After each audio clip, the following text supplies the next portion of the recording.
Semana Sonora. Bom dia, boa tarde, boa noite. E se você sofre de insônia, boa sorte. Está começando mais um episódio do podcast História e Sociedade. E o tema de hoje é sobre a questão escravista durante o Segundo Reinado. Vamos falar como estava a vida do escravo a essa altura, através da pressão inglesa para a abolição da escravidão, além também de termos as várias leis abolicionistas durante o Segundo Reinado, a Guerra do Paraguai também entrará no contexto e a vinda de imigrantes para trabalhar também nas lavouras de café, o que dificultou ainda mais a inserção do agora livre negro no mercado de trabalho. E para esse debate, eu tenho aqui comigo o meu caro amigo Mauro Sérgio. Nós vamos falar sobre tudo isso e eu tenho certeza que você vai gostar muito. Então não saia daí, fique atento, já vai começar mais um maravilhoso episódio. Roda a vinheta aí! A tomada que os artistas de Portugal foi o primeiro país a realmente se tornar uma nação podcast e Nicolau II era até apelidado.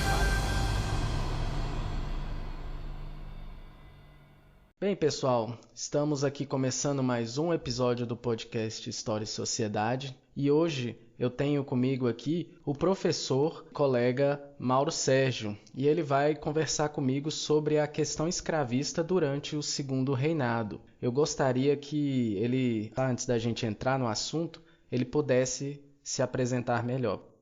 Bom dia ou boa noite, dependendo do momento que você está ouvindo. Meu nome é Mauro. Eu sou formado em História e atualmente eu sou professor da rede pública aqui na região do Vale do Paraíba, né, interior de São Paulo, na região aqui de Taubaté, Tremembé, certo? Tenho uma especialização também em política e sociedade e estou sempre assim em busca de conhecimento, estudando, né? Acho sempre bacana a gente tentar se empenhar mais nas coisas, né? No estudo e descobrir mais coisas e também para ser o melhor professor também, né? Porque a educação do país hoje a gente sabe a situação que está, né?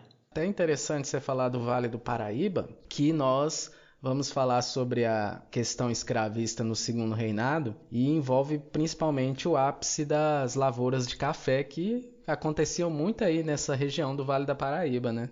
Aí era um ponto onde tinha muitas fazendas com plantações de café, vamos dizer assim, era um point, né, da época do Império e início da República. Exatamente. Antes da gente entrar nas nossas perguntas, professor, vamos falar aquele contexto. Nós sabemos a forma como o escravo negro africano chegou ao Brasil, ainda na época da colonização, participou de lavouras no cultivo do açúcar, depois foi para as Minas Gerais para extração de ouro e minérios, e com o crescimento do café, com a expansão do café no século XIX, se tornando aí o principal produto de exportação, a principal cultura do Brasil, Império, ele logicamente foi deslocado para as emergentes fazendas de café que cresciam e se tornavam aí o principal produto do Brasil. Só que, ao mesmo tempo, nós já estávamos falando de um Brasil que não pertencia mais à metrópole Portugal, apesar de ainda ter aqui uma coroa que descende desses portugueses, e havia também pressões por parte de uma Inglaterra industrializada que desejava o fim da escravidão porque ela tinha interesses comerciais, já que via no Brasil um potencial parceiro comercial e que ela acreditava que o Brasil precisava libertar os seus escravos porque, sendo escravo, ele não era consumidor. Mas ela alegava também razões humanitárias. E aí eu queria que você desse essa introduçãozinha aí para a gente chegar lá nas perguntas, professor. Bom, o que nós temos é um sistema que vai se desenvolver no Brasil a partir da colonização e durante muito tempo, onde toda a riqueza do país ela vai ser tirada das costas do escravo. Então nós temos, por exemplo, no Brasil Império, de 1822 a 1889, cerca de 80% da população analfabeta. Então nós temos o Brasil, o país que mais recebeu escravos de toda a história, né? Se você analisar a escravidão negra, né, da África, trazida da África, foi o país que mais recebeu escravos. Então, a gente sempre comenta com os alunos que também foi o Brasil, foi o último das Américas a abolir a escravidão, né? Então, por exemplo, o Haiti e outros países já tinham feito a abolição em 1810, 1820, 1830, muito antes, né? E o Brasil foi apenas o último, né, da América, apenas em 1888. Isso quer dizer o quê?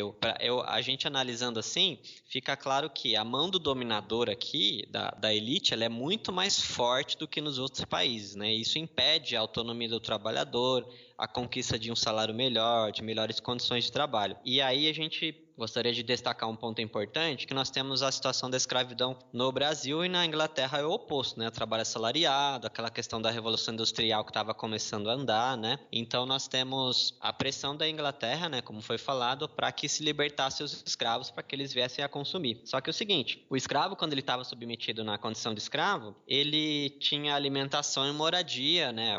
Embora que precária, né? Assim, o cuidar do escravo era obrigação do senhor. Com a libertação desses escravos, ele deixa de ter essa obrigação, né? Então a gente pensa na questão da pós-abolição. O que será que aconteceu com os escravos, né?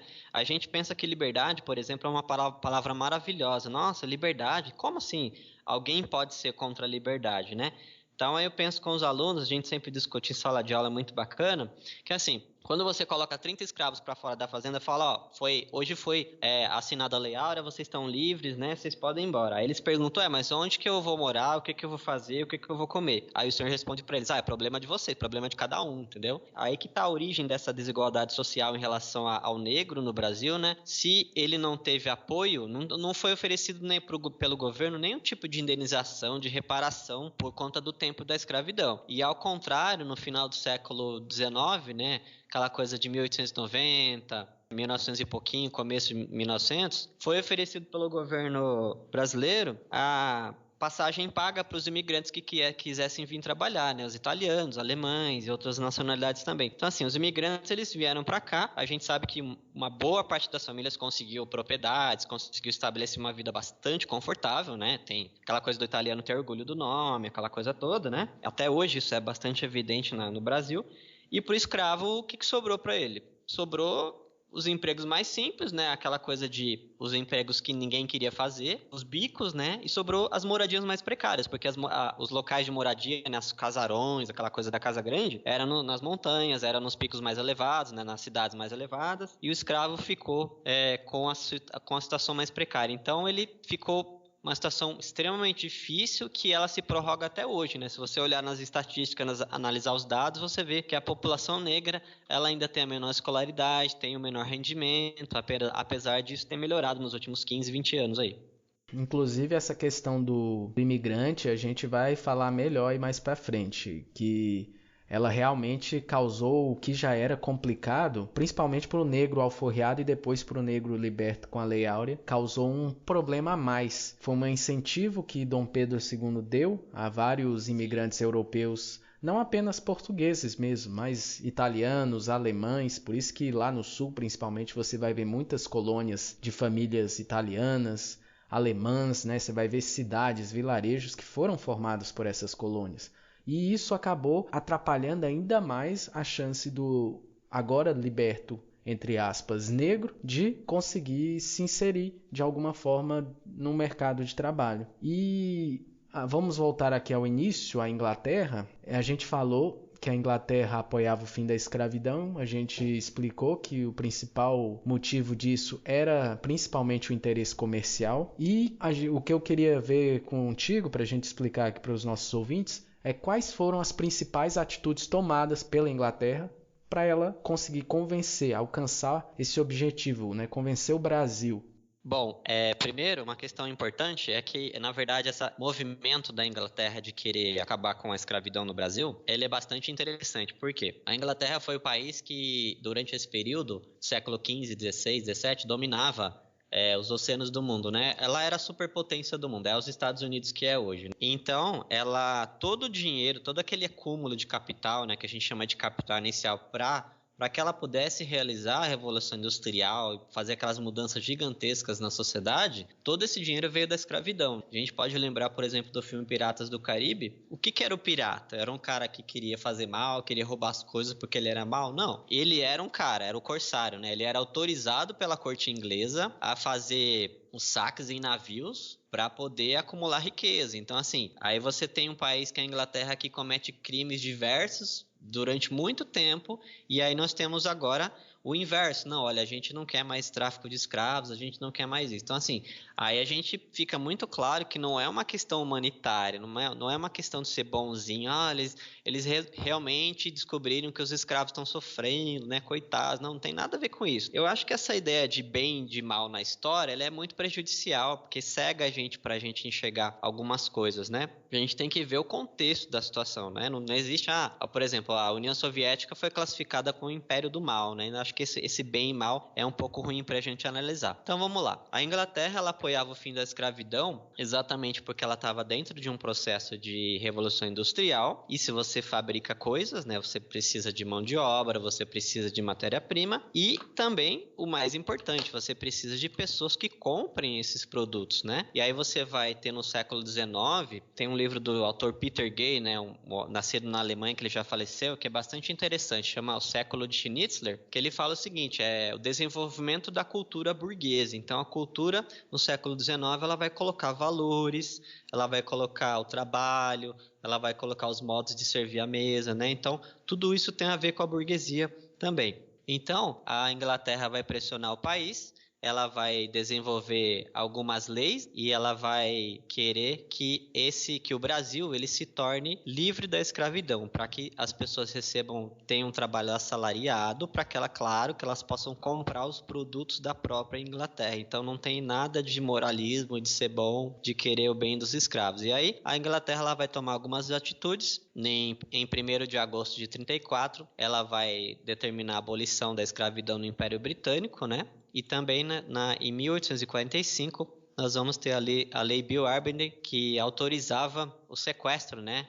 O impedimento de navios que fossem localizados, eles seriam apreendidos. Então, é um processo que ele não vai se resolver de uma forma imediata, ele vai ser um processo que vai ser bem cuidadoso e bem extenso, né? E nós temos também no Brasil, como reflexo dessa pressão da Inglaterra, nós temos as leis abolicionistas, né? Que foram várias leis que, na verdade, elas não acabaram exatamente não diminuíram exatamente, só deram aquele velho termo que a gente conhece no Brasil, a lei para inglês ver, né? Esse termo, ele vem desse momento aí. É uma medida paliativa, né, que eles fizeram, vamos dizer assim. Sim. É interessante, né, a gente falar que a Inglaterra buscava mercado consumidor, tanto é que a produção inglesa estava a um tal ponto tão grande que depois do bloqueio continental, né, a Inglaterra precisou, bloqueio continental de Napoleão, a Inglaterra precisou ampliar seu mercado consumidor para fora da Europa. E um dos pontos a ser vistos pela Inglaterra foi justamente o Brasil, que vinha de colonização portuguesa, é um parceiro antigo da Inglaterra, e ela viu que ali ela poderia focar na América, principalmente no Brasil. É lógico que depois a gente vai ver que teve o imperialismo na África e na Ásia também, que a Inglaterra foi, sem dúvida nenhuma, a principal nação por frente desse imperialismo aí. Mas aqui na América, talvez pelo fato de Portugal ter sido a metrópole colonizada do Brasil por tantos anos e Portugal ter uma parceria comercial secular com a Inglaterra, isso tenha aberto os olhos também da Inglaterra. Mas vamos para a segunda pergunta, professor. Que você inclusive já comentou das leis abolicionistas, que são aquelas leis que afrouxaram a escravidão, e como é que elas realmente funcionavam, né? Vamos falar dessas leis e como elas funcionavam para a sociedade aqui brasileira em geral. Bom, eu acho que o brasileiro, acho que ele tem a mentalidade, ele acha que uma lei, a aprovação de uma lei vai resolver um problema, né? Então a gente vai aprovar uma lei contra isso, por exemplo, uma lei contra um crime tal, esse crime vai deixar de existir. A gente vai aprovar uma lei anticorrupção, a corrupção vai deixar de existir. E a gente sabe que, na verdade, não é assim que funciona. Então, nós temos as leis abolicionistas, elas foram exatamente o que foi falado, o reflexo da pressão da Inglaterra. Então, nós temos algumas leis aqui. 1850, Eusébio de Queiroz, a Lei Áurea de 1888, que foi o próprio encerramento, e dentro dessas também nós temos a Ventre Livre de 71, a Lei do Ventre Livre, e a Lei dos Sexagenários, de 1885. Então, a Lei Eusébio de Queiroz, que foi a primeira, de 1850 aqui no Brasil, proibiu o tráfico de escravos, né, a chegada de escravos. Só que o que ocorreu, na verdade, se você olhar os números, os escravos eles não pararam de chegar. Talvez tenha havido uma diminuição, mas assim, muito pequena. E você lendo os livros, pesquisando, a gente descobre o quê? Que o preço do escravo agora ele aumentou. Por quê? O risco era maior, né? Como era proibido, se algum navio da Inglaterra pegasse, que era totalmente legal a prática, era confiscado. Então, na verdade, a escravidão ela não terminou aí, ela só foi atenuada e o preço aumentou, porque agora o risco é maior. É claro que comprar, por exemplo, um produto ilegal é mais caro, né, dependendo do produto. Nós vamos ter também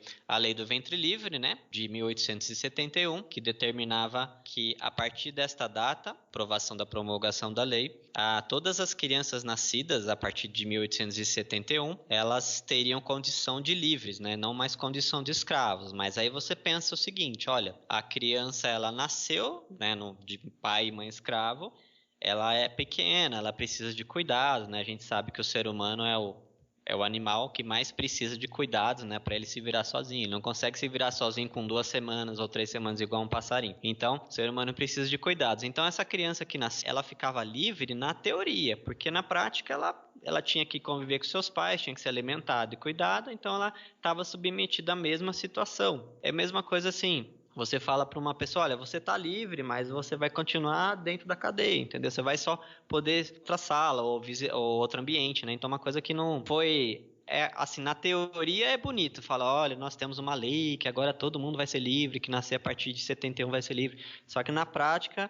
O Brasil, se a gente pensar o Brasil na história, ele é isso. A teoria é bonita, maravilhosa, mas a prática é bem precária. Nós vamos ter também a última lei, que é a lei de 85, né, 1885, que é a lei dos sexagenários, que ela determinava o quê? Que os escravos, a partir de 60 anos, eles entravam na condição de livres. Então, o escravo que chegasse a completar os 60 anos, ele estava em condição de liberto, não precisaria mais prestar serviço, certo? Porém, como a gente sabe que a escravidão foi um período violento, a alimentação era precária, a moradia, né, nas senzalas era precária também, a higiene, moravam várias pessoas num ambiente muito pequeno, né? Então, era raríssima a situação, a condição de escravo chegava a completar os 60 anos, né? Então, é aquela coisa, você coloca ela na lei, falando, olha, todo mundo vai ter direito. Agora, aquela velha plaquinha que a gente vê nos barzinhos, no mercadinho, tá escrito assim, olha, fiados somente com 90 anos acompanhado dos pais, né? Então, você estabelece uma lei, só que você coloca um critério extremamente difícil de ser atingido. E aí nós vamos ter a Lei Áurea de 1888, né, que foi a própria abolição, em 3 de maio, foi votada num domingo, né? E aí nós vamos ter a extinção total da escravidão. Como já foi falado, os escravos não tinham condições, eles não foi colocado para eles nenhuma possibilidade de ascensão social, de melhoria de vida, de conseguir um emprego, não foi colocada a propriedade para eles. Então nós temos a Lei Áurea que representa a liberdade, sim, representa a liberdade, mas a situação da desigualdade ainda permanece muito forte até hoje. Era aquela coisa, né? Você vira para o escravo, fala, você está livre. E o escravo que viveu a vida dele toda dedicada àquele regime, preso, só trabalhava, dormia, trabalhava, não fazia mais nada, não sabia ler, não sabia escrever, não conhecia o lado de fora da vida, não tinha aspiração, porque ele teve uma vida regrada a trabalhar, dormir e pronto. Então, como é que você vai pegar um ser humano desse e jogar e falar, agora, meu filho, você está livre, pode fazer o que quiser. Ele nem sabe como começar ou por onde começar. Era a mesma coisa de você pegar uma criança de 3 anos e falar, agora você vai se virar sozinha, vai crescer sozinha e não vai precisar de dar mais da minha ajuda, se vira, você é independente. Ela pode sobreviver no mundo, mas ela vai ter uma sobrevivência totalmente contorcida, né? Não vai ser aquela pessoa que vai seguir um caminho estruturado, vai ser uma coisa desestruturada. E foi isso que aconteceu com os escravos. Eles não pensaram socialmente no ser humano que vinha da África, que era tirado da sua vida natural, das suas tribos lá, até por outras tribos rivais que comercializavam esses escravos para os europeus, e chegava aqui sem perspectiva de vida, achando que ia viver e morrer como escravo. De repente ele se vê livre, mas não sabe o que fazer e não tem nenhuma ajuda do governo. O governo acha que assinando um papel e colocando lá, pregando lá que o escravo, a partir de 13 de maio de 1888, está liberto. E agora? O que vai ser desse escravo? Isso não foi pensado, né? Exatamente, eu acho que tem uma influência aí meio iluminista também, daquela coisa do liberalismo, né? O que foi transformado agora recentemente dos anos 80 para cá em neoliberalismo, né? Aquela coisa assim, é você por si mesmo. Então, se você não conseguiu sucesso na vida, é porque você não se esforçou o suficiente. A gente ouve muito isso ainda no círculo social que a gente frequenta, na escola, nos familiares, é uma coisa bastante forte ainda, né? Então, você cria essa ideia de que se, ele não tem dinheiro, ele não tem uma vida confortável porque ele não se esforçou o suficiente, mas aí ninguém pensa, e as condições, né? Por exemplo, eu trabalhei numa escola onde as crianças elas eram mais baixas de estatura por conta da má alimentação. Como que uma criança desse porte ela vai conseguir aprender e vai conseguir, por exemplo, passar num vestibular para entrar numa universidade pública, né? Então, essa coisa da competição, ela é interessante, mas ela tem que ser analisada com detalhes, né? A gente não pode colocar pessoas que, por exemplo, aqui nós temos uma cidade grande que se chama São José dos Campos, né? Que é a maior cidade mais rica daqui, né? Que inclusive tem Embraer e tal, tem uma vida confortável, né? A maioria do pessoal que mora lá. E aí você vai colocar uma pessoa de São José dos Campos com uma pessoa de Lagoinha, que é uma cidade pequena aqui, extremamente pequena, né? A gente sabe que o orçamento escolar das cidades maiores é muito mais milionário, então tem uma série de condições, escolaridade, moradia, saneamento básico, própria alimentação também da criança.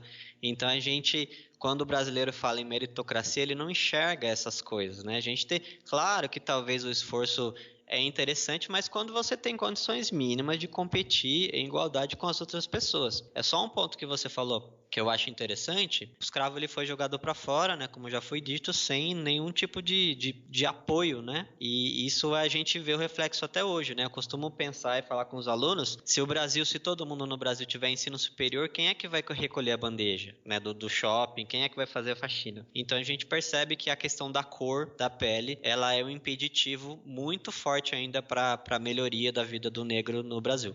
Outro ponto que nós falamos aqui foi sobre a Lei Eusébio de Queiroz na década de 1850 e que ela abolia o tráfico negreiro, que, como você mesmo disse, ela já acontecia, só que de forma clandestina. Continua acontecendo, só que de forma clandestina. E talvez uma das consequências que ainda pioraram a situação do escravo, que aos poucos foi se libertando, foi realmente a chegada de uma leva de imigrantes europeus para o Brasil, principalmente para trabalhar aqui na região do sul, das lavouras de café ali paulistas, paranaenses, e foram em direção ao sul até pelo clima mais temperado, que lembra um pouco mais o clima europeu. E foi um fator a mais para atrapalhar o que já era difícil na vida do negro livre. Porque o negro livre ele sabe trabalhar em lavoura de café, ele sabe fazer aquele serviço braçal. Você, uma pessoa negra, se vê livre da escravidão, vai imaginar o quê?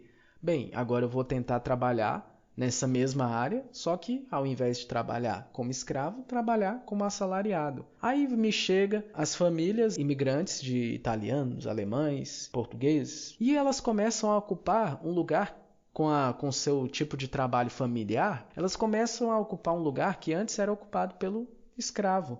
E aí o escravo se vê jogado às traças até no seu ambiente de trabalho. E aí ele começa a ser aquela pessoa marginalizada, aquela pessoa que vai acabar indo para centros periféricos das grandes cidades. E aí é sobre isso que eu queria conversar com você agora, né? Como a chegada dos imigrantes europeus para trabalharem também nessas lavouras de café desvalorizaram ainda mais os negros alforriados ou os negros livres após a Lei Áurea. Então, esse é um ponto interessante, porque, como você falou, o negro ele já tinha trabalhado nas lavouras, né? Ele sabia o trabalho, né? É interessante quando a gente faz um contraponto com hoje, com a atualidade, que assim, quando a gente vai procurar emprego, a gente faz entrevista e tal, todo mundo pede o que pra gente? Ah, você tem experiência nessa área? Você já trabalhou nessa empresa? Já fazia o mesmo serviço, né? E aí, pensando... Não seria mais interessante libertar o escravo e contratar ele com um trabalho assalariado, recebendo salário? Porque ele já sabia fazer o serviço. Não, aí o que fizeram o quê? Fizeram a importação, né? A importação por interesse do governo brasileiro, claro, desses imigrantes, para pagar salários. Então eles conseguiram construir vidas confortáveis, como já foi falado, e os escravos não. Tinha aquela ideia também de que o escravo, aquelas frases, né, racistas que infelizmente fazem parte da cultura brasileira, aquela coisa de fazer as coisas nas coxas, né, essas frases assim. Então, assim, o trabalho do imigrante, do italiano, do alemão, ele era considerado de maior qualidade, né? Então, o trabalho do escravo, ele era muito braçal, né? E então, qualquer coisa produzida por uma família de imigrantes, qualquer item, era muito mais valorizado do que o produzido pelo escravo, né? Por uma questão de racismo mesmo, né? Aquela coisa que vem lá do século das grandes navegações, século XV, XVI, né?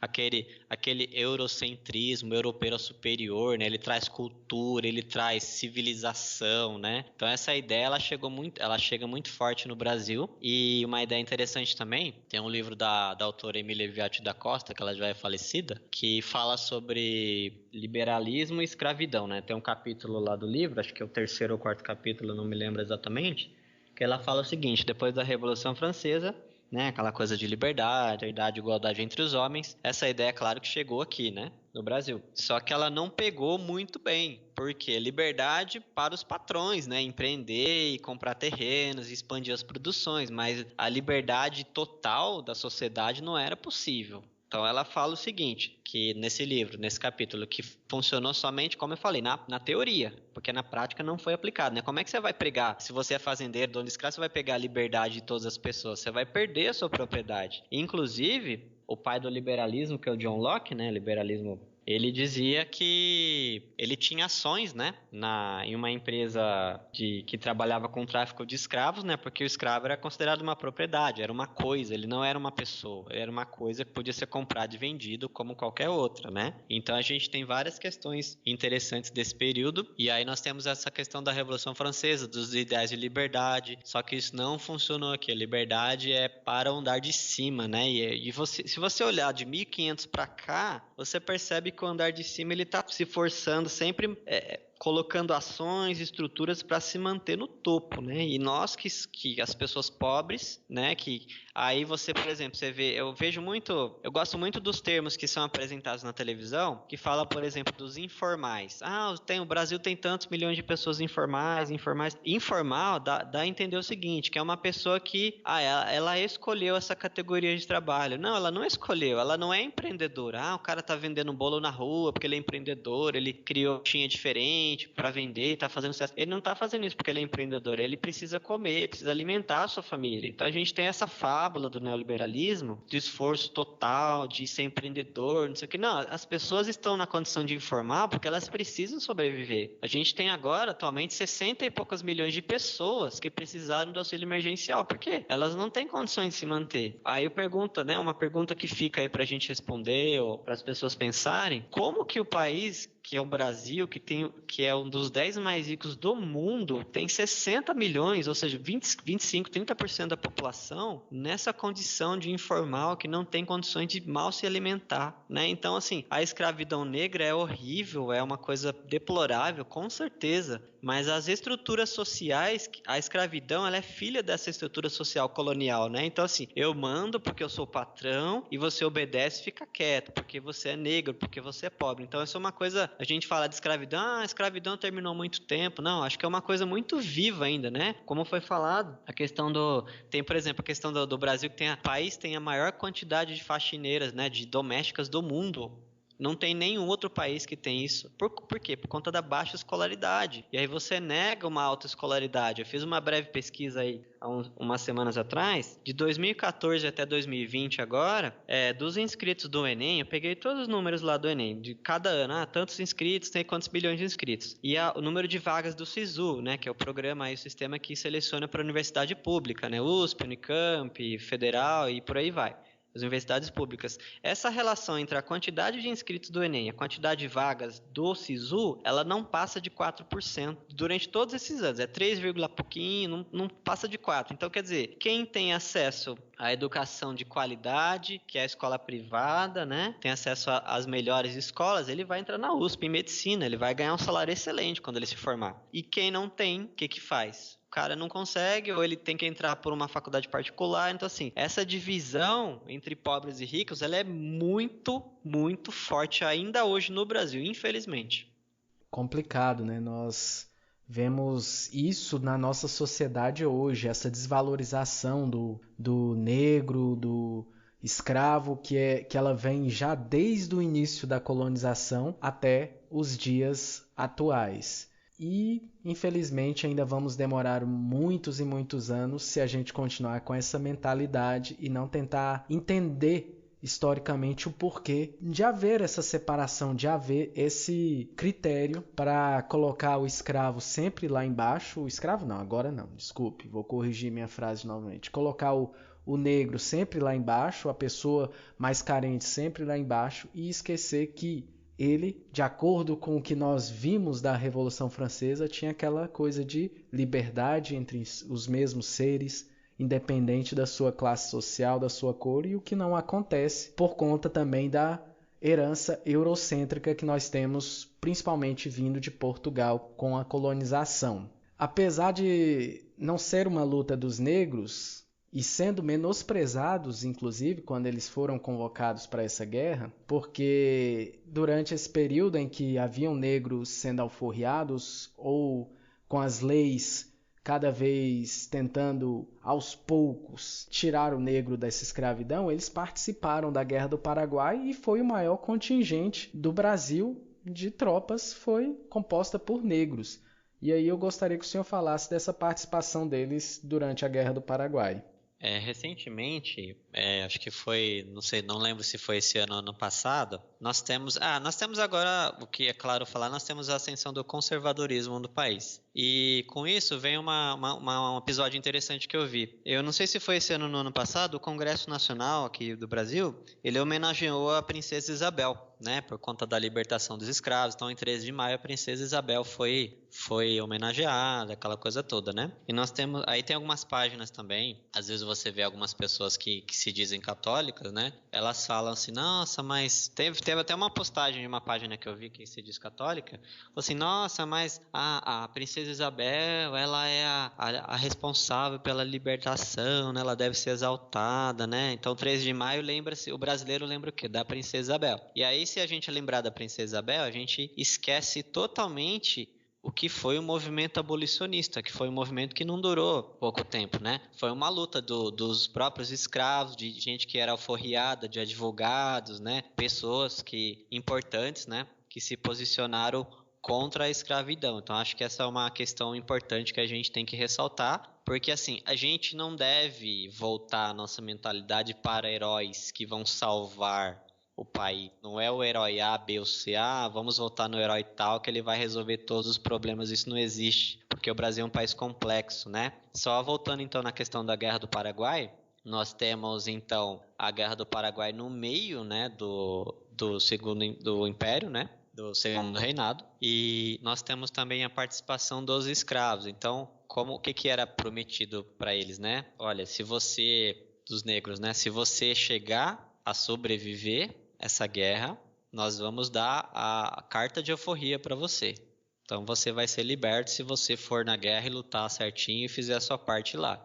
Então é claro que muita gente que era escravizada, né, que estava na situação de escravo, eles aceitaram isso, né? Então nós podemos concluir o quê? Que nós temos a Guerra do Paraguai e aquele cara que tá lá na trincheira lá, que tá com aquela lama até o pescoço, que é o primeiro a ser colocado para tomar o tiro, a primeira cabeça a tomar o tiro é o próprio negro, porque nós temos generais, né? Nós temos hoje aí um governo de generais, nós temos uma estrutura militar muito grande, né? Eu não sei se ela é realmente necessária para o Brasil, mas porque a gente não tem guerra, a gente não tem... Nós, economicamente, nós já estamos submissos, né? Então, assim, é um conflito que desperdiçou muitas vidas, né? Cerca de 100 mil pessoas do Brasil morreram, né? Aproximadamente, é claro. E aí nós temos essa participação dos escravos, foi prometido a alforria e também eles seriam libertos, né? Sobre... Se lutassem certinho. Então, eles foram usados assim como aquela velha frase, né, velho ditado, como bucha de canhão mesmo para ser utilizado nessa guerra. Então, assim, olha, se você morrer, paciência, a gente não pode fazer nada. Agora, se você voltar, nós vamos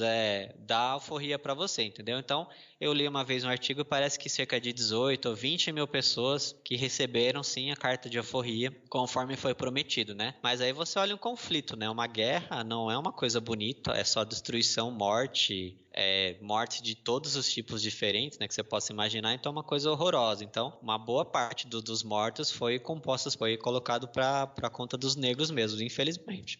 Não, e a gente tem que entender que o negro ele ia para essa guerra, primeiro como a comissão de frente ali numa tropa, né? Sim. Ou seja, se acertasse, acertava primeiro no negro. E segundo, muito mal equipado, com roupas, fardas gastas e às vezes que não serviam no escravo, muitos descalço, com armamento precário, muitos não sabiam nem manejar a arma, às vezes usava o que tinha à mão, um porrete, um pau, o que fosse. Então realmente, você além de ter jogado o escravo lá, de qualquer jeito, né, falando que, lute aqui por nós, faça direitinho que você vai ter a sua liberdade, ainda equipa muito mal esse escravo. Professor Mauro Sérgio, eu agradeço muito a sua participação aqui, a nossa conversa aqui rendeu bons frutos, espero que quem possa estar escutando aí tenha uma maior curiosidade em entender o sofrimento do escravo negro no Brasil e também em outras partes do mundo e que ele possa compreender a dificuldade que eles passam até hoje, né? Os seus descendentes passam até hoje aí na nossa sociedade. Eu gostaria de deixar esse espaço para ver se você gostaria de indicar algum livro, um site, um canal no YouTube, pode ser seu ou de terceiros, pode ficar à vontade, professor. Então, eu tenho um pequeno blog, né? O endereço é historia.blog.br, que lá eu faço algumas postagens, algumas coisas curtinhas, assim, né? Sabe, tipo, sobre história, sobre sociologia também, que eu sou professor dessa área também em escola pública, e também sobre um livro que eu acho muito bacana, né? Para a gente entender essa questão da escravidão, que chama Ser Escravo no Brasil, séculos 16 a 19, né, da autora Kátia Queiroz de Matoso. É um livro bastante importante para a gente compreender o que realmente se passava na vida do escravo, né? Tem estatísticas, tem vários gráficos que ela colocou. Então é um assunto bem interessante e apesar de ter acabado há muito tempo a escravidão, ela continua um assunto extremamente relevante até os dias de hoje. Eu agradeço também a oportunidade de a gente conversar, de esclarecer, de debater as coisas com o objetivo científico, né? Acho que a ciência é essencial hoje porque aos poucos acho que a opinião das pessoas está valendo mais hoje, infelizmente, né? Então, não, a gente quer, como a gente é professor de história, de sociologia, de outras matérias também, a ciência é extremamente importante. Então, eu agradeço a oportunidade de ter conversado com você, eu gostei bastante e eu espero também que os ouvintes também gostem. Eu agradeço muito, valeu. Eu que agradeço a sua participação. Tendo outras oportunidades aí, se o senhor estiver à disposição, eu posso estar chamando. E fica aí um convite para futuras conversas aqui no podcast, professor. Muito obrigado e até a próxima. Obrigado, até mais. E infelizmente chegamos ao final de mais um episódio do podcast História e Sociedade, episódio de número 11, onde falamos sobre a questão escravista durante o Segundo Reinado. Eu espero que você tenha gostado E nos veremos de novo na semana que vem, pessoal, com mais um episódio quentinho, maravilhoso, saindo do forno. Então, um grande beijo no coração de todos vocês e vamos que vamos! O podcast História e Sociedade é produzido e editado por Sérgio Amaral e Vinícius Orix. Você nos encontra nas mais diversas plataformas de streaming de podcasts.